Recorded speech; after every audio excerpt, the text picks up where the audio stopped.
Estimados estudiantes, un placer saludarles nuevamente. Hoy vamos a continuar en esta clase con la línea temática de la clase anterior, en la cual estuvimos abordando lo que es la alianza familia-escuela. Yo les di un apunte para profundizar en su lectura, por lo tanto creo que va a ser más fácil la comprensión y la profundización de lo que les quiero compartir en la clase de hoy. Eh, la idea es entonces que podamos entender lo que es la alianza familia-escuela de manera un poquito más profunda y en términos a lo que ocurre hoy día en nuestra realidad en Chile. Entonces, el objetivo es generar una reflexión que permita entender la necesidad de fomentar al interior de los colegios la alianza familia-escuela, como parte de la relación colaborativa de ambos sistemas.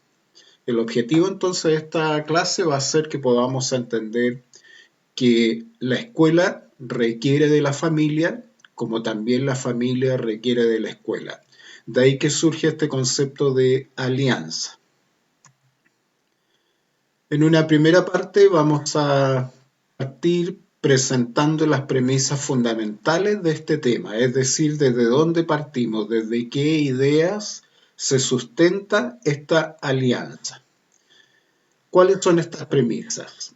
En primer lugar, entender que si el hogar es un pilar fundamental para la formación socioafectiva y moral de sus miembros, lo es también para su desarrollo académico. Partimos entonces de esta primera premisa entendiendo que en el hogar se forma lo socioafectivo y lo moral, pero al mismo tiempo entendemos que también se forma desde lo académico. En segundo lugar, la participación activa de los padres o de los adultos en la educación de sus hijos es garantía de buenos resultados académicos. Muchas investigaciones demuestran que efectivamente cuando los padres o los adultos, sean tíos, abuelitas, abuelitos, están permanentemente preocupados, ¿ya?, de una manera activa en el estudio de sus hijos o de sus nietos, los resultados efectivamente son positivos. Y en tercer lugar, como estas premisas fundamentales de las cuales partimos este tema, lo más relevante para el aprendizaje del alumno o alumna es aquello que hacen los padres en casa, la convivencia de la familia, más que sus características socioeconómicas, ¿ya? Hay un mito que en algún momento se teje de que porque son pobres o viven en un sector marginal, estos niños les va mal. Las investigaciones también demuestran que efectivamente cuando estos papás, por situaciones económicas muy difíciles, están presentes en la vida escolar de sus hijos, a los niños, a estas niñas, les va bien. Lógicamente, lo socioeconómico incide, ¿ya?, pero no es determinante. De estas tres premisas, entonces, estamos en condiciones de poder introducir a este tema, entendiendo de que esta alianza la sentimos como una relación fundamental, necesaria, para el buen desarrollo académico de nuestros estudiantes. Veamos a modo de introducción, entonces, partiendo de una pregunta inicial. ¿Qué pasaría si volviéramos a la educación pasada? Aquí tenemos una imagen, ¿cierto?, de 1969, cuando los padres recriminaban a su hijo respecto de las notas que tenía. Y la profesora, de alguna manera, garante, ¿cierto?, de ese respaldo que los papás le están otorgando. A diferencia del año 2009 o hoy día, ¿cierto?, 2020 ya, parece que se ha invertido esta situación, porque hoy día son los padres que le están pidiendo cuentas explicaciones a la profesora, a la maestra, respecto de lo que está ocurriendo con su hijo. Esto nos va a mostrar entonces que algo ha cambiado.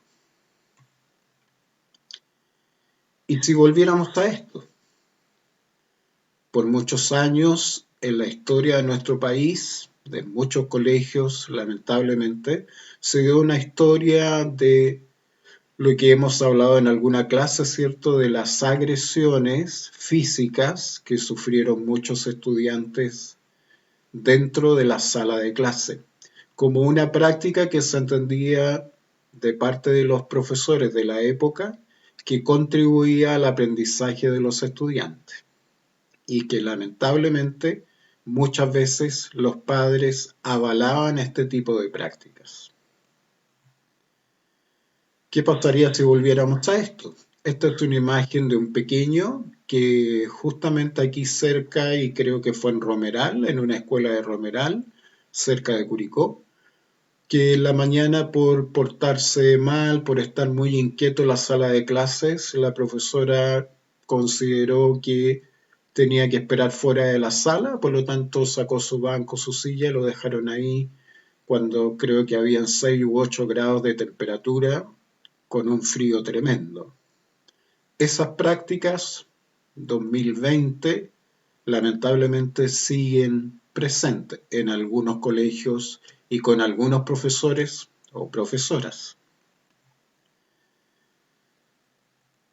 Y podemos pensar también si volviéramos a este tipo de prácticas que les quiero presentar acá, que fueron muy comunes en la educación escolar, en muchas escuelas, al interior de los ambientes familiares, por ejemplo, amenazas, miedo, cachetadas, dar una sola mirada de parte de los padres a los hijos, tirar el pelo, dejar a los hijos sin ver televisión, tirarle las orejas, darle algunos correazos, dejarlo encerrado en su pieza o en algún sector de la casa. Estas prácticas que lamentablemente eran muy comunes. Quedarse en la cama como un castigo también, ¿cierto? Dar un trato a garabatos o insolente y dar gritos a los hijos para que cumplan con las tareas escolares. Este tipo de prácticas, si nosotros nos preguntáramos, ¿han desaparecido?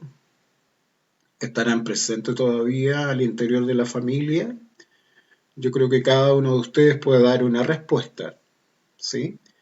Desde mi punto de vista, creo que no han desaparecido. Si bien los adultos, los papás se logran controlar de alguna manera, pero lamentablemente no han desaparecido del todo. Veamos entonces, frente a esta realidad, cómo podemos entenderla y qué cambios podemos hacer en esta realidad que hoy parece estar presente todavía. En primer lugar, tenemos que entender que hay un cambio de paradigma. ¿Y eso qué significa? Hoy la sociedad, la familia, la educación se sustenta en un enfoque de derechos. ¿Qué significa esto? Que las personas, que los jóvenes, la familia, los padres, están permanentemente entendiendo de que son sujetos de derecho, es decir, sujetos que tienen que reclamar un buen trato, una buena asistencia en muchos servicios. Si nosotros focalizamos el tema en la escuela, en lo escolar, estamos entendiendo entonces que estos papás, esta familia, están entendiendo que merecen por derecho una educación de calidad, en la cual se le otorgue a sus hijos, a sus hijas, un buen trato, una buena educación, una perspectiva educacional con la cual ellos están de acuerdo, ¿sí? Entonces, este cambio de paradigma nos hace entender de que los padres permanentemente van a estar exigiéndole al colegio, a la escuela, que se cumplan muchos de los protocolos o de principios que declara la escuela. Los papás, la familia va a estar permanentemente exigiendo esto. Ya no tiene una acción pasiva, diríamos por el contrario, una acción bastante presente, bastante activa, por lo menos en esta área, porque cuando se habla de reuniones de apoderados u otras actividades no siempre están presentes, pero cuando se requiere reclamar derechos, los papás se hacen presentes, o la familia. En segundo lugar, en relación a lo anterior, esta familia, estos papás, justo con reclamar derechos, hay un empoderamiento de parte de ellos, lo que significa que los padres, las familias aumentan exigencias al colegio. Ya no es que se conformen únicamente con lo que el colegio les puede otorgar, sino que además son exigentes en los servicios que la escuela otorga. Uno puede tener cierto su opinión y decir, bueno, en algún momento está bien, en otro momento posiblemente no se tiene que exigir tanto a una escuela que quizás no tiene los recursos que uno quisiera. Pero lo que sí nos queda claro es que la familia está presente en términos de exigir. Se van dando cuenta, como lo vemos en la imagen, ¿cierto?, que en algún momento tienen tal fuerza, tal empoderamiento, que llegan ellos a sostener el cierre de algunas escuelas, se han tomado algunos recintos y eso nos habla de que los papás tienen ahí bastante poder. ¿Ya? Hay una organización que surge de manera natural entre ellos y que hace que lleguen a este tipo de exigencia. En tercer lugar, vamos a entender que la familia presenta una nueva dinámica interna, o si ustedes quieren, intrafamiliar. Por ejemplo, los padres fundamentalmente hoy día presentan una sobrecarga laboral, y no decimos solo el papá, como se entendía antiguamente. Hoy día papá y mamá. Y a eso podemos sumarle tíos, abuelitas, abuelitos que siguen trabajando. En la estructura clásica anterior era la mamá la que se quedaba en casa y el papá salía. Hoy día sale todo el mundo a trabajar. Los niños salen a la escuela. Por lo tanto, eso nos cambia de perspectiva. Nos vamos dando cuenta que ya no es la figura clásica de la familia. ¿Ya? Ambos trabajan, falta tiempo, porque lógicamente se pasa mucho tiempo ocupado en la actividad laboral. Por lo tanto, para las actividades intrafamiliares no siempre se cuenta con el tiempo que quisieran. Y hay una simetría en los roles, es decir, tanto la mamá como el papá llegan cansados, ambos trabajan, ambos generan ingresos a la familia, por lo tanto están en igualdad de condiciones. Y eso significa de que hay exigencias nuevas para ellos, porque tienen que cooperarse, tienen que colaborarse para que efectivamente la familia salga adelante.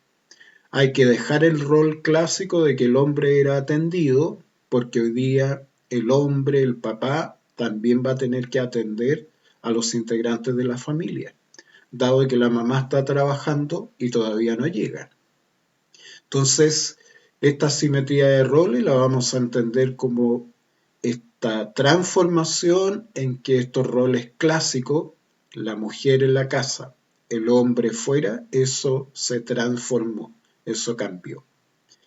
En segundo lugar, los hijos, las hijas también han sufrido cambio en esta dinámica. Hay exceso de horas de estudio, de tareas, sabemos que los niños están presionados permanentemente por el número de tareas que tienen que realizar, tanto en el colegio como en la casa. Hemos visto en muchas ocasiones que hay muchos niños, niñas que pasan mucho tiempo solos, solas. Y es por lo que explicábamos recién, porque si papá y mamá trabajan, más aún si estos son hijos de familia de madre soltera, por ejemplo, con mayor razón esta mamá se ve presionada, se ve exigida a hacerse cargo de su actividad laboral, pero al mismo tiempo de ver qué hace con sus hijos. Lo veíamos en alguna de nuestras clases, ¿cierto? Que ahí se observaba cierta negligencia de parte de un papá o de una mamá cuando quedan estos hijos solos. Y esa es una exigencia que tiene el mundo adulto. Este mundo adulto que tiene que trabajar, pero que al mismo tiempo tiene que velar porque los derechos de sus hijos sean respetados. Los niños, al estar tanto tiempo solos, tienen una interacción directa en Internet o en las redes sociales, lo cual también los coloca eh, o los expone, ¿cierto?, a ciertos riesgos que no siempre los padres están atentos a advertir. Esta realidad, esta dinámica ha cambiado. No es la familia de años atrás. Todos trabajan, todos tienen actividades, pasan mucho tiempo fuera de la casa, lo que significa que hay cansancio, que en muchos momentos no hay tiempo para compartir como familia, ¿ya? Pensar las familias que almuerzan juntas, por ejemplo, habría que pensar qué familias logran eso. Entonces esta dinámica intrafamiliar ha cambiado. No es la misma que nosotros pensamos que ocurre como solía pasar años atrás. En cuarto lugar, va surgiendo entonces esta necesidad de entender que como los hijos, los niños, niñas pasan tanto tiempo en la escuela, aproximadamente 6, 7, hasta incluso 8 horas diarias, es que la escuela se ve también como un espacio muy significativo en la educación de estos pequeños. Porque si pasan tantas horas, la escuela empieza a formar parte de un segundo escenario formativo muy vinculado a lo familiar. O sea, la Constitución Política de Chile establece que las escuelas otorgan una educación subsidiaria, es decir, de apoyo a la familia. Pero pareciera que hoy día entendemos que si un niño está 6, 7 horas en la escuela, gran parte de la educación la está recibiendo en la escuela. Y quizás la familia aporta o potencia lo que el niño está aprendiendo en la escuela. Cuando entendemos que parece es al revés. La escuela potencia o retroalimenta lo que el niño está aprendiendo en su casa, en su familia. Dada cualquiera de las dos situaciones, vamos a entender que es una alianza necesaria, fundamental, que familia y escuela trabajen en conjunto, no para tener una relación tensa en que se descalifiquen unos a otros, sino más bien colaborativa. Y colaborativa en pos de ese hijo o de esa hija, o en el caso del lenguaje nuestro como profesores, en pos de ese alumno, de esa alumna. Familia y escuela se entrelazan, aprenden a trabajar juntas para potenciar el desarrollo de estos niños en cuanto a lo académico y en cuanto a su desarrollo en general. Nos enfrentamos al mismo tiempo con la exigencia de desarrollar potencialidades desde la norma y el afecto. Antiguamente quizás se colocó mucho acento a lo que era la norma, cumplir las normas y si está de acuerdo, bien, y si no está de acuerdo, lo lamento, pero usted tiene que cumplir. Hoy día, por este empoderamiento que hablábamos recién, estas normas tienen que ser dialogadas, consultadas, más bien mediadas. Y con los niños, con las niñas, hemos ido aprendiendo los que somos profesores, profesoras, que los niños requieren de explicaciones, requieren que se les dé fundamentos. Frente a exigencias que el mundo adulto le presenta, ellos requieren para su desarrollo que podamos explicar a qué se debe una norma, por qué la limpieza, por qué la hora de llegada tiene que ser puntual, por qué se requiere que se sienten en un momento a hacer sus actividades. Eso los niños para su desarrollo lo requieren en términos de que podamos explicarlo, pero explicarlo desde lo afectivo, que ellos logran entender que lo explicamos desde el cariño, desde el afecto que sentimos porque queremos lo mejor para ellos. Por lo tanto, esto va creando una nueva relación entre profesor-alumno porque se va dando una relación distinta, centrada en el afecto, en el respeto, en la atención a los derechos que este niño o esta niña tienen. Y aquí en este punto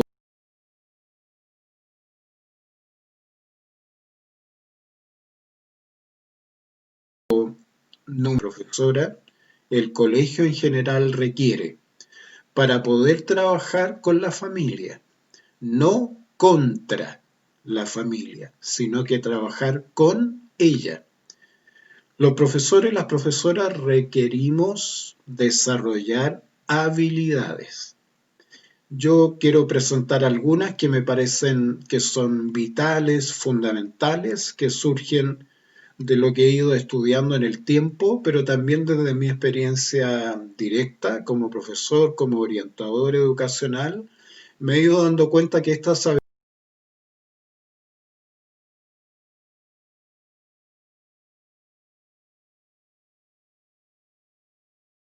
habilidades son fundamentales. Una primera habilidad para los docentes, ser inteligente emocionalmente. Hoy día se habla mucho de la inteligencia emocional, que es como este control, ¿cierto?, de mis emociones.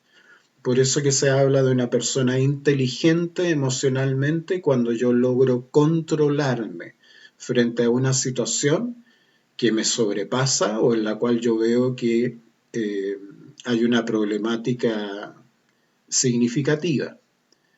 Este docente, este profesor, profesora requiere ser inteligente emocionalmente y eso se trabaja. Hoy día no se permite una persona en el área de la docencia que no tenga inteligencia emocional. Requiere controlar sus emociones, la rabia, la ira, la desesperación, etcétera,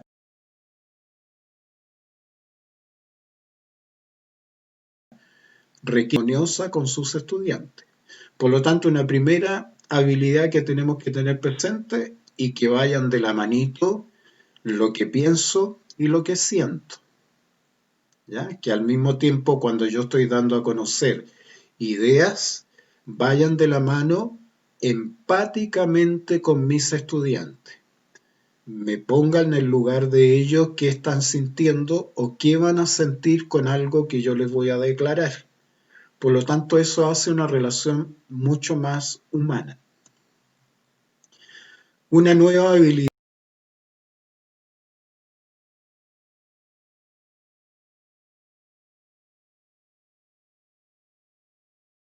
y que en algún momento activa, que significa comunicarnos, personalizar, es decir, relacionarnos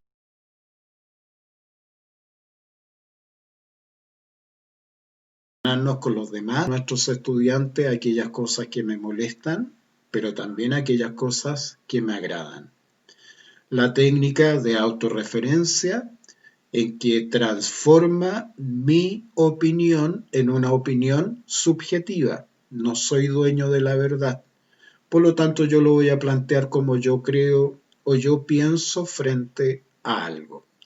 Y finalmente el feedback, que nos permite la retroalimentación de los niños, de las niñas, para conocer sus opiniones. Me interesa saber qué es lo que ellos opinan y si están de acuerdo o no.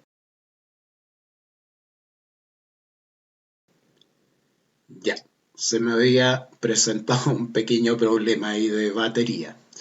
Por lo tanto, la comunicación asertiva es un elemento importante también a considerar para establecer una buena relación con nuestros estudiantes, pero al mismo tiempo con sus familias. La otra idea importante de sostener es que dentro de estas nuevas habilidades, los docentes, los profesores tenemos que ser capaces de manejar y resolver conflictos. Y para eso se requieren habilidades.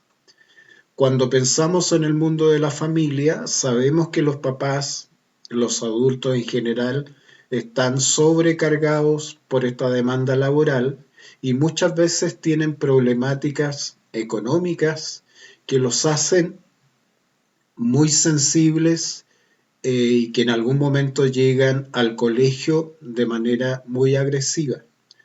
Por lo tanto, este docente, este profesor, tiene que desarrollar estas habilidades para poder manejar estos conflictos y no acrecentarlos.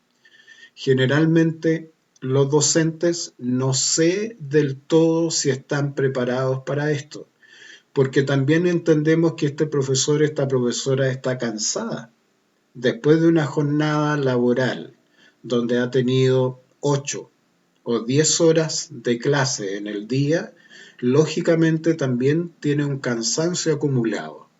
Por lo tanto, esta habilidad se hace eh, muy significativa, que un docente, un profesor o una profesora vaya desarrollando esta capacidad para manejar, por un lado, y resolver, por otro lado, los conflictos que se presenten en la relación con las familias. Una nueva habilidad y que tiene relación con lo anterior, ¿cierto? Es que podamos entender que requerimos trabajar colaborativamente. ¿Ya? La palabra colaboración es bien potente porque colaborar significa que yo aporto por el cumplimiento de un objetivo. Cuando yo ayudo, yo solamente entrego algo. Por ejemplo, entrego un instrumento y estoy ayudando, pero no tengo idea para qué entregué ese instrumento o esa herramienta. En cambio, en la colaboración yo me hago partícipe de ese objetivo porque quiero que ese objetivo se cumpla. Si entendemos esto en la relación familia-escuela, vamos a entender que colaborativamente queremos como colegio que los objetivos que nos proponemos en el colegio se cumplan y para ello es fundamental que la familia pueda participar. Por eso que esta relación colaborativa es indispensable. ¿Ya? Todos sabemos cuál es el objetivo y cuál es mi aporte para que este objetivo se cumpla. Dentro de una habilidad fundamental y de un enfoque, ¿cierto?, es considerar la inclusión social y educativa, conceptos que hemos tenido en algún momento la posibilidad de poder profundizar, ¿cierto? La inclusión, entendiéndola hoy día como un derecho, no como una acción de buena voluntad del colegio, sino como un derecho que tienen niños y niñas a poder participar de un ambiente escolar en la cual sean respetados por su condición, por su realidad, sea la que sea, ¿ya? Y por eso que hablamos de inclusión educativa, porque todos estos niños, estas niñas tienen derecho a poder formarse en un ambiente y no ser discriminados bajo ningún punto de vista. La inclusión también hoy día es una demanda, es una necesidad que tenemos los docentes de entender que yo no voy a trabajar solamente con algunos niños o niñas de un segmento. Voy a trabajar con los niños que lleguen al colegio y eso también me genera un nuevo desafío, porque tengo que aprender a trabajar con los niños desde su realidad, desde su diversidad. Por lo tanto, nos necesitamos prepararnos para eso, para esta variedad de niños que se nos presenta en una sala de clases. Por tanto, estimados estudiantes, el desafío, creo yo, es que sigamos construyendo una comunidad educativa desde la colaboración mutua y el esfuerzo conjunto. Formar alianza para potenciar ambos espacios formativos. Decimos con esto que así como los niños aprenden en la familia, modales, palabras, conductas, también en la escuela van aprendiendo distintos elementos que son fundamentales para su vida, ¿ya? Esta idea es la que tenemos que mantener permanentemente presente, que alianza, familia, escuela se requieren una a otra para cumplir este objetivo de formar a nuestros estudiantes académicamente con un buen nivel. Pero no solo eso, sino que también nuestra conducta, nuestro comportamiento potencie su crecimiento, su desarrollo y su nivel académico.